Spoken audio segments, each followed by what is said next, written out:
Donc première question, on nous demande d'analyser le nuage. Donc j'ai besoin de deux choses. Donc les points sont globalement alignés. Donc point globalement aligné, quel type d'ajustement? On va faire un ajustement affine. Certains d'entre vous m'ont enlevé les deux points aberrants, mais bon là ils étaient quand même, j'ai compté bon, mais ils étaient quand même dans le groupe de communes. Donc j'ai besoin, les points sont globalement alignés, un ajustement affine semble judicieux. Déterminer le coefficient de détermination de cette série. Donc là c'est à la calculatrice. Donc pour ceux qui ont une Casio, donc j'ai rentré les différentes, j'ai rentré les données. Une fois qu'on a rentré les données, on fait calque. Donc 7, on vérifie bien qu'ici on a liste 1, liste 2, exit, règle, x, ax plus b. J'ai mon coefficient de détermination ici, 0,41. Et j'ai mon équation de droite a et b ici. Pour ceux qui ont une NumWorks, donc j'ai rentré mes données. Je vais là-haut dans graphique. Donc je vais dans graphique. Ok, j'ai mon graphique. Je vais jusqu'à régression. Donc ici, il faut que j'arrive à aller ici. Donc on va sur régression. Ok, c'est une régression linéaire.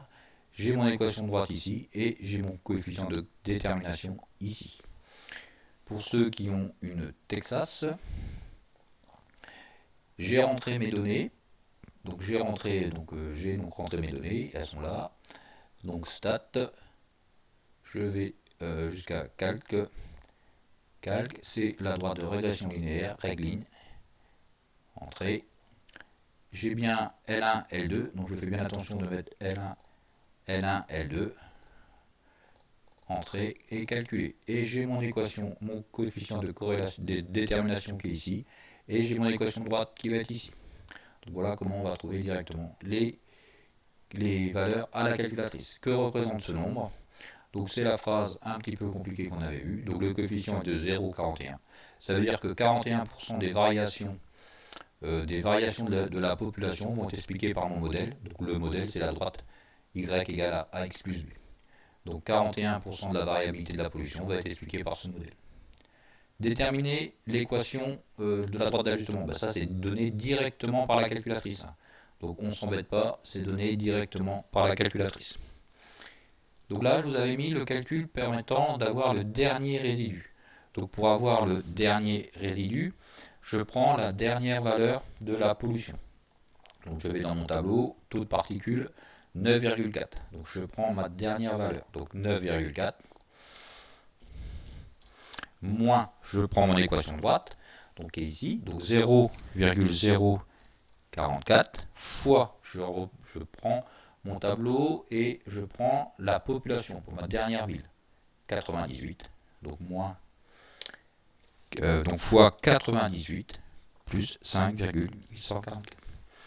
Et comme ça me donne mon dernier résidu. Dernier résidu qui ne va pas être exactement pareil que celui de votre calculatrice. Donc voilà les différents résidus. Vous, sur vos calculatrices, vous avez pu les avoir aussi. Sur la TI, le dernier résidu, si on le fait afficher en L3, par exemple, si on veut, il suffit de faire seconde, liste, et ça s'appelle réside. Il est là. Hop. Et donc voilà mes résidus. Pour la Casio, il suffit d'aller ici, et ici réside 10, ben vous lui dites dans quelle liste vous voulez le mettre. Donc si vous avez envie de le mettre dans la liste 4 par exemple, on met liste 4. Donc exit, ax plus b, exit, et mes résidus apparaissent ici. Et sur la NumWorks, pareil, les résidus vont aussi apparaître. Donc quand on fait donc sur notre graphique, on doit pouvoir avoir le nuage des résidus.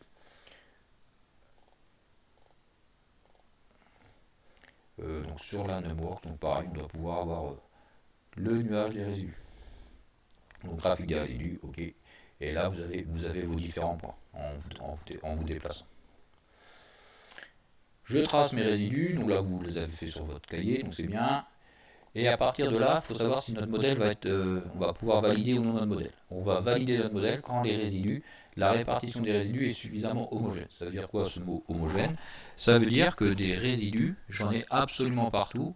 dans mon carré ici. J'ai quasiment autant de positifs que de négatifs, et surtout ils sont bien répartis. Est-ce que c'est le cas ici? Bah oui, c'est le cas ici. Donc là, on va valider notre modèle.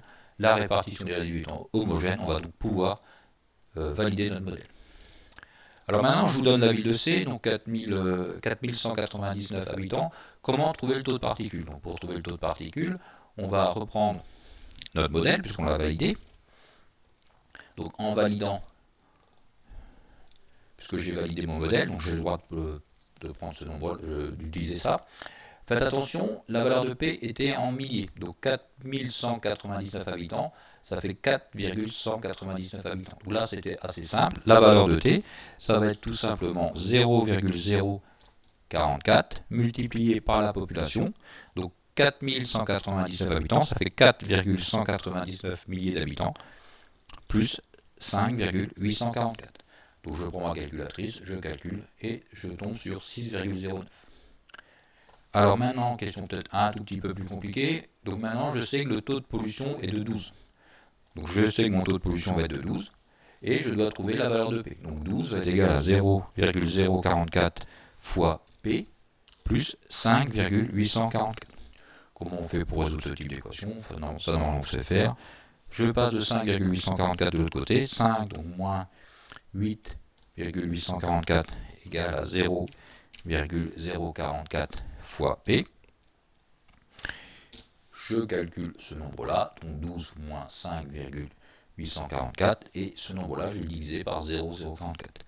Donc ma population, ça va donc être égal à 12 moins 5,844 divisé par 0,044, soit environ 139 909 habitants.